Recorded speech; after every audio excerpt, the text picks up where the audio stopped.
You're watching Music of the Future, Global TV on YouTube. I'm Bryan Wilson, aka Boom Dice, aka The Finisher. There's a couple of questions I think might be useful for those of you out there looking to either get into the recorded music industry or are currently in the recorded music industry. So hopefully some of these questions I'm about to answer will help. Number one is, what is your name and tell us more about you? Well, as I mentioned, I'm Bryan Wilson. I'm a bit of a jack of all trades, engineer, mixer, producer, artist, babysitter, marketing person, founder and A&R of a new record label that I started recently called Boom Dice Presents. And originally I'm from Canada. I got my career started professionally in London in the UK, but Toronto was my home. And yeah, question number two is, what's your job role and how did it start? Well, it's kind of a long-winded entry point for me. I mean, I've always been doing music ever since I was a child, so it just kind of became a natural progression for me to figure out how all these records that I was obsessed with, you know, in my youth as a teenager and all of that, how they actually got made. So I ended up coming over to the UK originally to study, and I went to Paul McCartney's University up in Liverpool to do a sound tech degree. Now, that kind of gave you a little bit of everything, but I always knew from, even as a teenager making beats in my parents' basement, that I wanted to do recorded music. And so lucky enough, you know, the usual grind and hustle, I kind of found a entry-level position, kind of mopping floors, doing deliveries between different studios here in London. And fortunately, they ended up becoming one of the biggest studio companies in Europe. They've got a ton of different studios all over the place. And they gave me a shot. So I moved back over to the UK and worked my way up the ranks. You know, my very first session here in London was with Florence and the Machine, which was huge. Soaked it up as a sponge, you know, with producers like Paul Epworth, and I was fortunate enough to spend a good few years cutting my teeth with Craig Silvey, who's a Grammy-winning mixer, and you know, I just kind of am on that eternal exploration for what it is that I want to do, and to always constantly challenge myself in different areas to sort of prove to myself that I can do whatever I want to. Which is difficult in the music industry, but I've had success at every stage, so I keep pushing.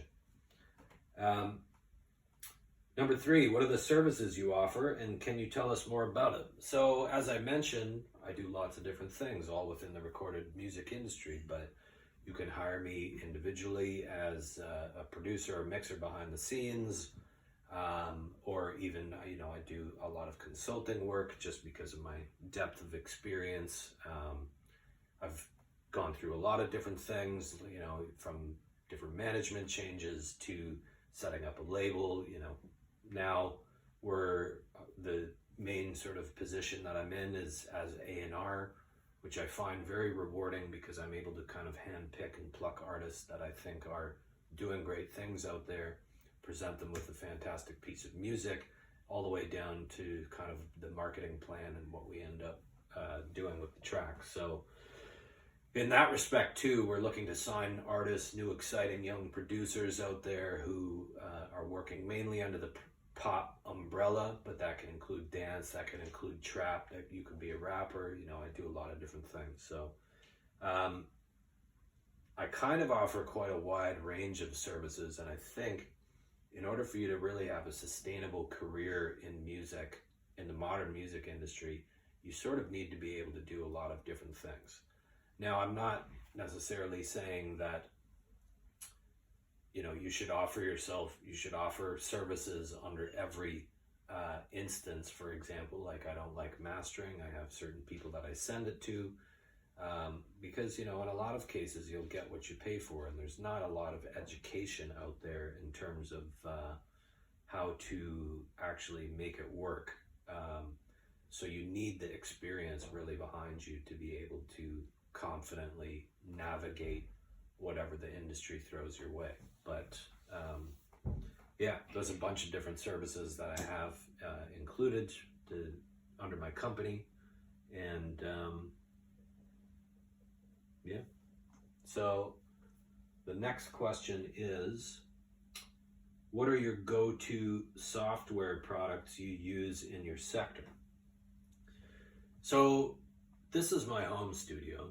I've tried to keep it minimal relative to what I'm used to in commercial studios with massive consoles and all of the gear you could ever want. It's primarily electronic here. I do vocal sessions here. One of my go-to vocal microphones is the Aston Spirit. And I find that that's just a surefire win all the time, no matter which voice you have.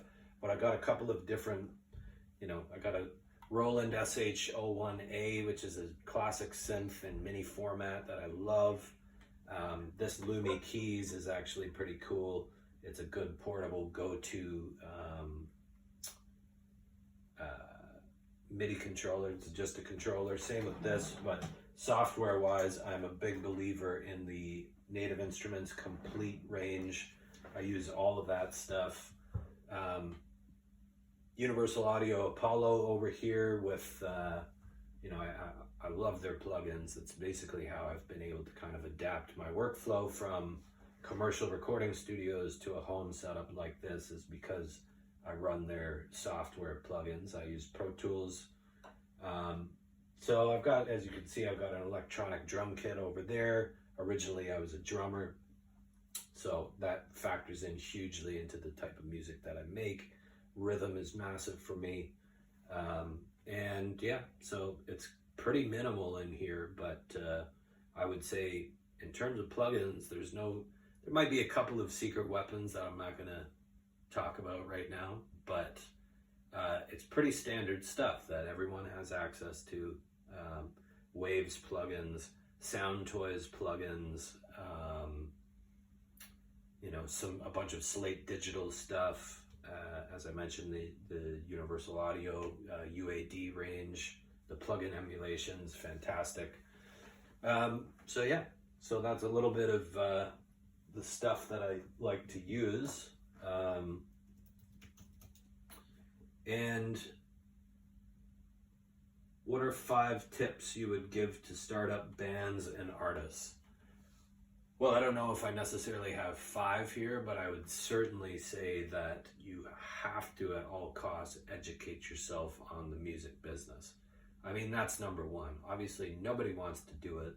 We all want to just sit here and make music, but really at the end of the day, if that's how you want to live your life and that's what you want to achieve out of it, you always need to learn. I mean, I didn't get to where I was by not trying new things and saying no to opportunities. I took every opportunity to figure out what I like doing. And I think that's kind of the way that you need to be to gain any sort of success. Obviously, there are exceptions, much like everything, but there's very limited spaces for success in the industry, depending on which avenue you're talking. Certainly as engineers and mixers and producers behind the scenes, there's very few people at the top. And it takes a lot of work and it takes a lot of grind and sacrifice in order to get there. Artists, probably even more so, because it's so saturated now that, if you don't have the education and you don't have your business angle set up properly from the beginning, you will either disappear. I'm a firm believer in this, and I've seen it happen many times. I would estimate, if I think about all of the sort of hyped acts and bands and people that were kicking around 10, almost 15 years ago when I first started as a lowly assistant, they're all gone. Everybody's gone. So how do you maintain longevity and how do you carve a career out? I've learned that it's actually 100% down to education and the right attitude that you have. So your music can be fantastic, and that's a prerequisite. You have to have talent, whatever it is that you're doing. But you have to be willing to learn, and that's the number one failing point that I see across the board, even from the major label perspective. It's just, a lot of times young kids out of high school or whatever that just like music, and they're put into positions of power, and that actually can ruin careers in some cases, or it can obviously make them, as we see. But yeah, education, that's the number one thing. I won't get into technical tips because I'll be probably making a video series about that at some point, which you can subscribe to, by the way.